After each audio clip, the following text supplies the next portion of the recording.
ధనుష్తో పల్లెటూరులో ఎలా చదవాలో చూపిస్తే ఇప్పుడు అమెరికాలో ఏం చేస్తున్నారు, లండన్లో ఏం చేస్తున్నారో కూడా ట్రై చేసాం నెక్స్ట్ ఇయర్. అందుకే ఆదిత్యహస్ అంటే ఇప్పుడు బేసిక్గా 90s అందరికీ కూడా ఇప్పుడు ఎవరు మాట్లాడినా కూడా 90s అనే మాట్లాడుతున్నారు. ఎందుకంటే అది అందరికి అలా గుర్తుండిపోయింది అనమాట. సో ఈ ఎపిక్ అనేది చేద్దాం అనుకున్నప్పుడు దాని మీద బేస్ చేయాలి అంటే ఒకటి హిట్ అయిపోయిన తర్వాత దాన్ని మళ్ళీ టచ్ చేయాలంటే ఎవరన్నా కొంచెం ఇదో అంటే భయపడతారు కొంచెం. సో మరి మీ కాన్ఫిడెన్స్ ఏంటి, ఇది ఎలా ఉండబోతుంది? అంటే ఇది సిరీస్ ఆఫ్ ఈవెంట్స్ అండి, series of things that I wrote. నేను ముందు నుంచే రాసుకున్నది. 90s రాస్తున్నప్పుడు కూడా ఏంటంటే I want to give that feeling to the audience, 90s especially kids.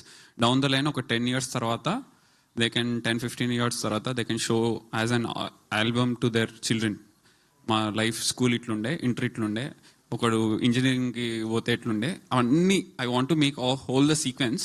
And all the sequences I have seen personally. So ఆ detailing miss కాకుండా and very entertaining. ఎప్పుడైతే bore కొట్టింది అనిపిస్తుందో నేను బంద్ చేస్తా అప్పుడు.